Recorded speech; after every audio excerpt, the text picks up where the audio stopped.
CM Khattar का चंडीगढ़ में बयान, कहा योग नहीं है कोई राजनीतिक मुद्दा, अच्छे स्वास्थ्य के लिए दी सभी को योग करने की नसीहत। वहीं आनंदपुर साहिब में पंजाब को बताया बड़ा भाई।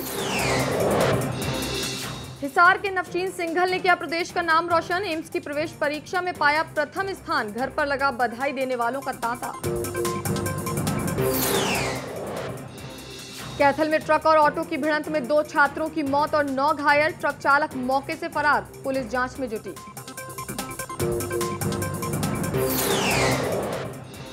रोहतक में हुए प्रवीण हत्याकांड मामले में पुलिस को मिली बड़ी कामयाबी, आईजी की टीम ने किया मुख्य आरोपी को गिरफ्तार, मौके से 2 देसी पिस्तौल और 1 जिंदा कारतूस बरामद। और 22 जून को हरियाणा में गिर सकती हैं मानसून की बौछारें, मौसम ने जताई आशंका, लगातार 3 दिन हो सकती है बारिश।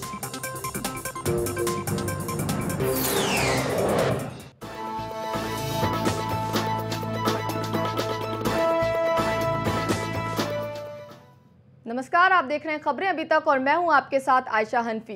बुलेटिन की शुरुआत करेंगे। योग का संबंध हमारी भारतीय परंपरा से है और हमें राजनीति से ऊपर उठकर इस कार्यक्रम को सफल बनाना है। चंडीगढ़ में पत्रकारों से बातचीत में मुख्यमंत्री मनोहर लाल खट्टर ने ये बातें कहीं।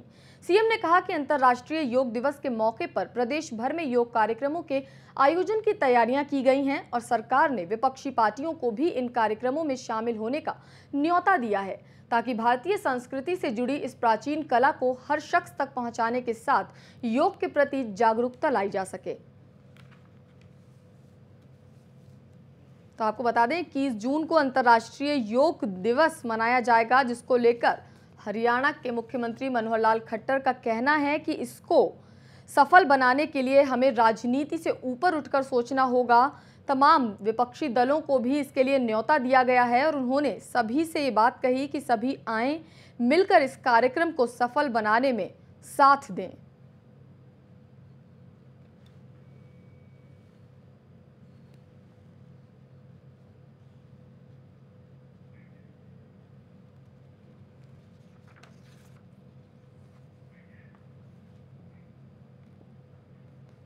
के कार्यक्रमों की योजना बनाई है और सब कार्यक्रमों में कोई ना कोई हमारे मंत्री, विधायक, सांसद अथवा केंद्रीय मंत्री ये रहने वाले हैं। जहाँ ये नहीं रह पाएंगे, संख्या के यानी अधिक होने के कारण से जहाँ ये लोग नहीं जा पाएंगे, वहाँ पर हमारे अधिकारी भी इस कार्यक्रम का आयोजन कराएंगे। हमने सब विपक्ष के नेता को भी कहा है, कांग्रेस के नेता को भी कहा है कि वो भी अपने विधायकों को सबको कहें कि वो किसी न किसी कार्यक्रम में रहें, क्योंकि इस कार्यक्रम को हम राजनीति से ऊपर उठ करके एक ऐसा कार्यक्रम मानते हैं और जिस कार्यक्रम का वास्तव में संबंध हमारे भारतीय परंपराओं से है। और भारतीय परंपराओं का ये जो एक कार्यक्रम है अंतर्राष्ट्रीय, इसको मान्यता मिली है, इसके लिए भी हम सबको मिल करके इस कार्यक्रम को सफल बनाना चाहिए। पंजाब हरियाणा के बड़े भाई की तरह हैं और किसी भी मुद्दे पर दोनों राज्यों को मिलजुल कर हल ढूंढना चाहिए, ये कहना है सीएम मनोहर लाल खट्टर का। दरअसल सीएम पंजाब में आनंदपुर साहिब के 350वें स्थापना दिवस समारोह में पहुंचे थे, जहां उन्होंने ये सारी बातें कहीं। अपने संबोधन में सीएम ने दोनों राज्यों के बीच भाईचारे को बढ़ावा देने पर जोर दिया। समारोह में सीएम खट्टर के अलावा केंद्रीय गृह मंत्री राजनाथ सिंह, बीजेपी अध्यक्ष अमित शाह, पंजाब के सीएम प्रकाश सिंह बादल और उप मुख्यमंत्री सुखबीर सिंह बादल भी मौके पर मौजूद थे।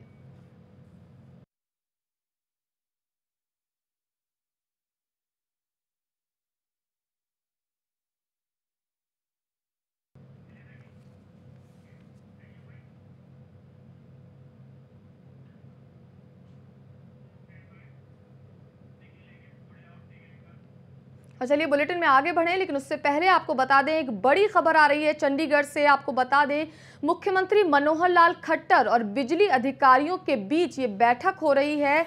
इस वक्त की बड़ी खबर हम आपको बता रहे हैं। चंडीगढ़ में मुख्यमंत्री मनोहर लाल खट्टर और बिजली अधिकारियों के बीच बिजली आपूर्ति को लेकर बैठक हो रही है। अधिकारियों के साथ चर्चा कर रहे हैं सीएम मनोहर लाल खट्टर की किस तरह से बिजली आपूर्ति को सुधारा जाए। धान की फसल को लेकर भी बिजली आपूर्ति ठीक ढंग से मिले, इसको लेकर भी सीएम खट्टर चर्चा कर सकते हैं। तो इस वक्त की बड़ी खबर हम आपको बता रहे हैं, सीएम मनोहर लाल खट्टर और बिजली अधिकारियों के बीच बैठक चल रही है बिजली आपूर्ति को लेकर।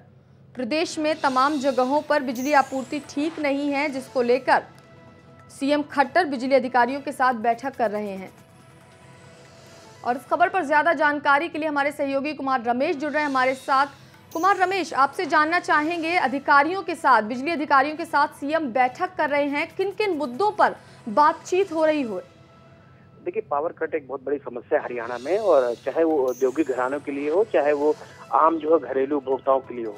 तो ये दोनों जो चीजें हैं वो सरकार को कहीं ना कहीं लगता है कि इस पे अधिकारियों के साथ बैठक करके विचार विमर्श करके इसकी एक योजना तैयार करनी चाहिए, ताकि आने वाले समय में जो किसानों को भी सप्लाई है बिजली की देनी है, क्योंकि जीरी की फसल आप देख रहे हैं बिल्कुल नजदीक आ गई है, बोने की जरूरत पड़ गई है उसके, तो उसके लिए बिजली एक बहुत बड़ी आवश्यकता है। तो इस चीज को लेकर बैठक की जा रही है। और मैं आपको थोड़ा सा अपडेट बताऊं कि अभी कुछ जो है एमएलए भी आए हैं और विधायक भी यहाँ पहुंचे, उनके साथ भी इसी मुद्दे को लेकर के बैठक होगी, क्योंकि बिजली एक बहुत बड़ी समस्या है हरियाणा में। लगभग जो है जो सिंचाई के जो साधन है वो बिजली पर ज्यादा डिपेंडेंट है। तो इन चीजों को लेकर के बैठक हो रही है, और इसमें ये भी योजना बनाई जा रही है कि बिजली की आपूर्ति कैसे दी जाएगी, और जो नेशनल ग्रिड है उनसे बिजली की आपूर्ति के लिए क्या किया जा रहा है, क्या विचार विमर्श किया जा रहा है।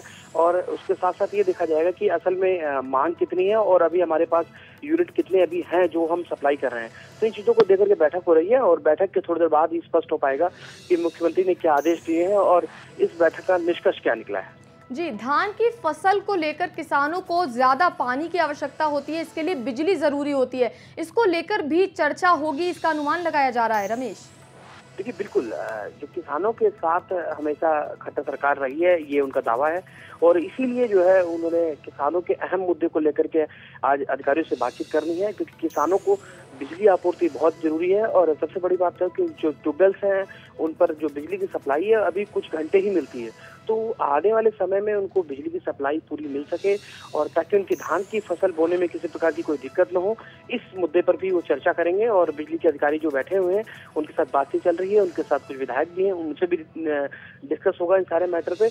उसके बाद जो भी मुख्यमंत्री आदेश देंगे वो थोड़ी देर स्पष्ट हो जाएगा। जी, तो मुख्यमंत्री जो भी आदेश देंगे वो थोड़ी देर बाद स्पष्ट हो जाएगा। बहुत बहुत शुक्रिया रमेश इस तमाम जानकारी के लिए। तो आपको बता दें, इस वक्त चंडीगढ़ में मुख्यमंत्री मनोहर लाल खट्टर और बिजली अधिकारियों के बीच बैठक चल रही है। बिजली आपूर्ति को किस तरह से ठीक किया जाए प्रदेश में, इस बात पर चर्चा हो रही है। फिलहाल ये बात तो बैठक के बाद ही साफ हो जाएगी कि मुख्यमंत्री ने क्या कुछ आदेश दिए हैं इस बैठक के दौरान।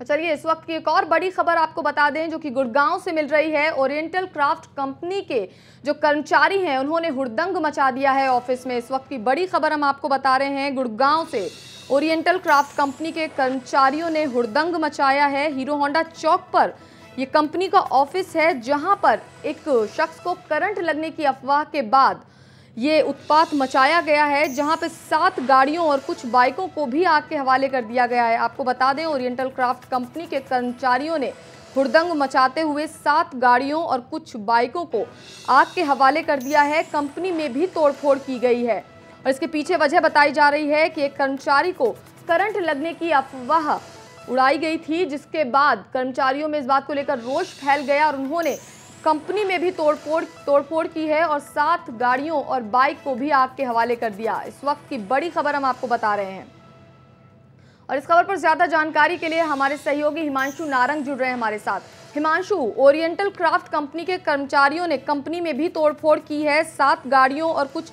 बाइकों को आग के हवाले कर दिया है। फिलहाल क्या माहौल है वहां का? अगर बात की जाए, फिलहाल वहां पर पुलिस बल तैनात हैं, कुछ फायर ब्रिगेड की गाड़ियां भी मौजूद हैं। जो पुलिस कमिश्नर है नवदीप सिंह विर्क, उन्होंने भी वहां का दौरा किया था। गाड़ियां इसलिए वहां पर पुलिस की वहां पर तैनात की गई हैं, अगर आने वाले समय में इस तरह की कोई आगजनी होती है या इस तरह की कोई फिर से घटना होती है तो उस पर काबू पाया जा सके। पूरा मामला आज सुबह का है। तकरीबन 10 बजे एक ऐसी अफवाह उड़ती है कि एक कर्मचारी की करंट लगने से मौत हो गई है लिफ्ट के अंदर। उसके बाद वहां के जो कर्मचारी हैं वो काफी गुस्से में आ जाते हैं और वो तोड़फोड़ कर देते हैं कंपनी में। साथ ही साथ तकरीबन 7 से 8 गाड़ियों में वहां पर तोड़फोड़ की गई है। कुछ गाड़ियों को आग के हवाले भी कर दिया गया है, कुछ बाइक्स को आग के हवाले कर दिया गया है। पुलिस आगे पूरी तरह से इस मामले को लेकर मुस्तैद नजर आ रही है वहां पर, ताकि अगर आगे ऐसी कोई घटना होती है तो उस पर काबू पाया जा सके। तो फिलहाल माहौल वहां पर शांत हो चुका है हिमांशु? जी बिल्कुल आयशा, जिस तरह से मैंने आपको बताया कि वहां पर माहौल जो फिलहाल है वो शांत हो चुका है। पुलिस के जवान तैनात किए गए हैं, फायर ब्रिगेड की गाड़ियां वहां पर मौजूद हैं और साथ ही साथ जो कर्मचारी जिन्होंने उत्पात मचाया था वो उन्हें खदेड़ दिया गया था। तकरीबन 10 से 11 बजे की ये घटना है। उसके बाद से जो माहौल है वो शांत बना हुआ है। पुलिस आने वाले समय में कुछ कर्मचारियों के खिलाफ भी कार्रवाई कर सकती है, मामला दर्ज कर सकती है। हिमांशु, ये जो अफवाह उड़ाई गई थी, इसके पीछे किसका हाथ बताया जा रहा है? क्या कुछ अभी तक पता चल पाया है कि किसने इस तरह की अफवाह फैलाई थी कि करंट लगने से एक कर्मचारी की मौत हो गई है? जी बिल्कुल, अगर बात की जाए कर्मचारी की, जब वो लिफ्ट में जा रहा था उसके बाद ऐसी खबर आती है कि उसकी करंट लगने से मौत हो गई है। कुछ शरारती तत्वों की तरफ से ये अफवाह उड़ाई गई थी। पुलिस इसमें किसी का भी नाम नहीं ले रही है और एक बात सामने निकल कर आ रही है कि पुलिस ने ये जरूर कहा है कि वो जो कर्मचारी था वो जख्मी जरूर हुआ था, लेकिन उसकी मौत नहीं हुई थी। इसके बाद पुलिस वहां मौके पर पहुंची है और ऐसे में बताया जा रहा है कि जो कर्मचारी हैं जिन्होंने उत्पात मचाया था उनके खिलाफ कड़ी कार्रवाई भी कर सकती है पुलिस। जिन्होंने उत्पात मचाया है उनके खिलाफ कड़ी कार्रवाई कर सकती है, लेकिन इसी बीच कंपनी प्रशासन का क्या कुछ कहना है इस पूरे मसले पर? आयशा, आप अपना सवाल फिर से दोहराएंगी? कंपनी प्रशासन का इस पूरे मामले पर क्या कुछ कहना है? जो ये हुड़दंग मचाया है कर्मचारियों ने, और आपने बताया कि कर्मचारी की करंट लगने से मौत नहीं हुई है लेकिन वो घायल जरूर हुआ है, तो इस तमाम मसले पर कंपनी प्रशासन की तरफ से क्या कुछ कहा जा रहा है?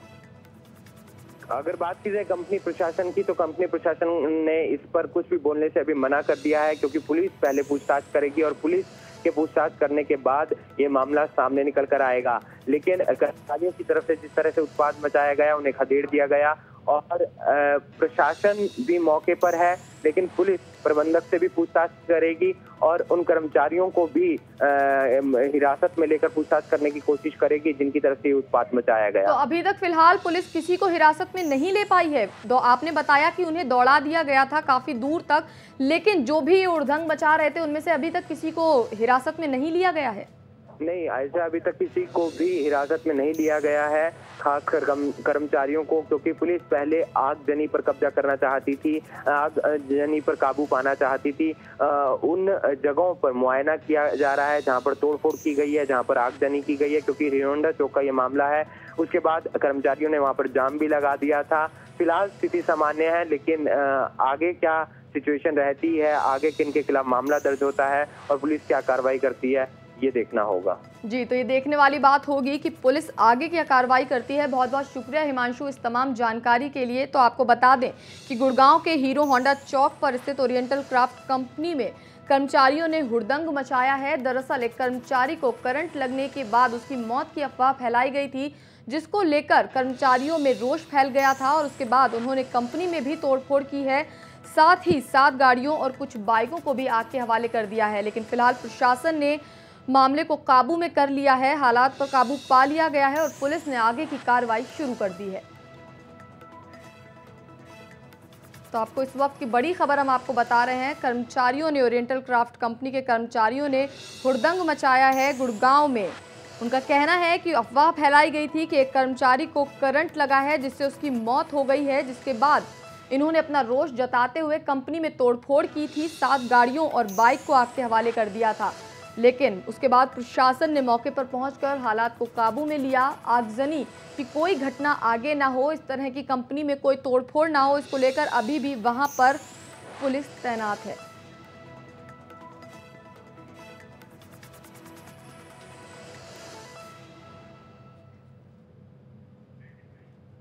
तो आपको हम ताज़ा तस्वीरें दिखा रहे हैं वहां की, ओरिएंटल क्राफ्ट कंपनी के बाहर की, जहां पर ये तोड़फोड़ की गई है। आप देख सकते हैं तस्वीरों में किस तरह से गाड़ियां उल्टी पड़ी हुई हैं। कर्मचारियों ने हुड़दंग मचाया है, कंपनी में भी तोड़फोड़ की गई है, शीशे टूटे हुए आप अपनी तस्वीरों में सीधे देख सकते हैं। ओरिएंटल क्राफ्ट कंपनी की सीधी तस्वीरें हम आपको दिखा रहे हैं, जहां कर्मचारियों ने कुछ देर पहले हुड़दंग मचाया है, आगजनी की है, गाड़ियों में आग लगाई है, बाइक्स में भी आग लगाई गई है।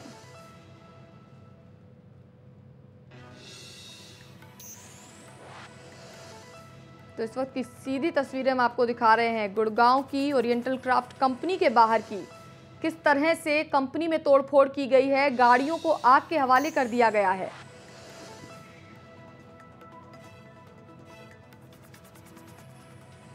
और चलिए बढ़ेंगे आगे। शिक्षा विभाग के तहत नौकरी पाने की मांग को लेकर संघर्ष कर रहे लैब सहायकों और कंप्यूटर टीचर्स को सरकार से कोई राहत मिलने के आसार नजर नहीं आ रहे हैं, लेकिन सरकार उन्हें नई भर्ती में आयु और अनुभव का लाभ अवश्य देगी। ये बात प्रदेश के शिक्षा मंत्री रामविलास शर्मा ने प्रेस कॉन्फ्रेंस के दौरान कही। इस मामले को लेकर रामविलास शर्मा की अध्यक्षता में एक कमेटी गठित की गई है। ये कमेटी गेस्ट टीचर्स की समस्याओं का भी समाधान करेगी।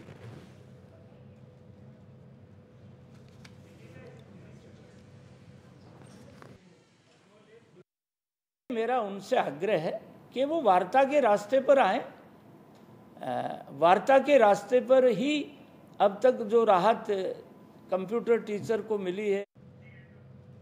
और उधर हरियाणा के कैबिनेट मंत्री अनिल विज ने कांग्रेस उपाध्यक्ष राहुल गांधी के पंजाब दौरे को लेकर बेहद तीखी प्रतिक्रिया दी है। अंबाला में पत्रकारों से चर्चा के दौरान विज राहुल गांधी पर जमकर बरसे। पंजाब में किसान की आत्महत्या का मुद्दा उठाते हुए अनिल विज ने न सिर्फ राहुल गांधी को किसान की आत्महत्या के लिए जिम्मेदार ठहराया, बल्कि कांग्रेस पर किसानों को उकसाने का भी आरोप लगाया।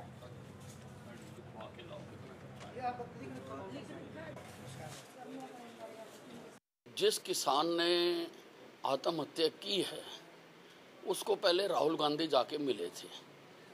अगर वो उसको समझाते तो शायद आत्महत्या ना करता, लेकिन ये जो बार बार लोगों को भड़का रहे हैं उसी वजह से उस किसान ने आत्महत्या की है।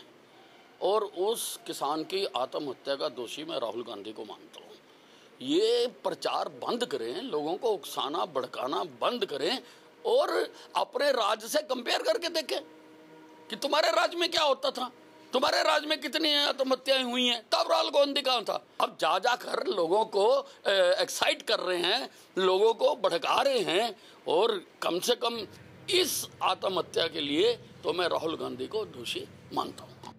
चलिए बढ़ेंगे आगे। 19वीं सिंधु दर्शन यात्रा पंचकुला से शुक्रवार को रवाना हुई, जिसे मुख्यमंत्री मनोहर लाल खट्टर ने हरी झंडी दिखाकर रवाना किया।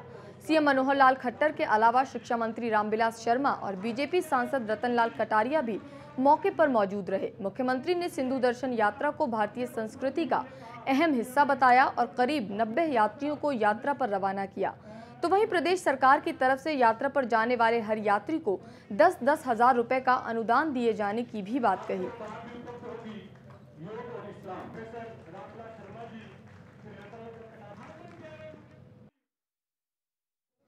देखिए, ये यात्रा भारत की सांस्कृतिक यात्रा के रूप में जानी जाती है और एक हमारे देश का जो उच्च कोटि का हमारा एक संस्कृति का और ज्ञान है, जो इस प्रकार का इतिहास हमारा है, उसको सिंधु नदी के नाम से जब यात्राएं होती हैं तो समाज के अंदर एक चेतना जागृत होती है।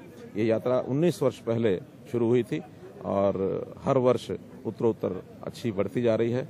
आज यहाँ से 90 यात्री इस यात्रा के लिए जा रहे हैं। मैं उन सबको बहुत बहुत शुभकामना देता हूँ। भारत का इतिहास है और ये एक राष्ट्रीय कार्यक्रम है। मध्य प्रदेश सरकार भी अनुदान देती है और इस बार हमने भी यात्रियों को 50% का अनुदान दिया है और आज हमने 100 के आसपास यात्री हैं 10 प्रांतों के, उनको अभी हरी झंडी दिखाई है। और ये भारत का जो प्राचीन इतिहास है उसको समेटे हुए है। और उधर कृषि मंत्री ओपी धनखड़ ने झज्जर के सिकंदरपुर गांव में लोगों की समस्याएं सुनी और उनके समाधान के लिए अधिकारियों को जरूरी दिशा निर्देश दिए। उन्होंने कहा कि गांव में पानी की समस्या को दूर किया जाएगा। साथ ही उन्होंने प्रदेश कांग्रेस अध्यक्ष अशोक तंवर को योग करने की भी नसीहत दी। और फिलहाल यहाँ रुकेंगे एक छोटे से ब्रेक के लिए, जल्द लौटेंगे।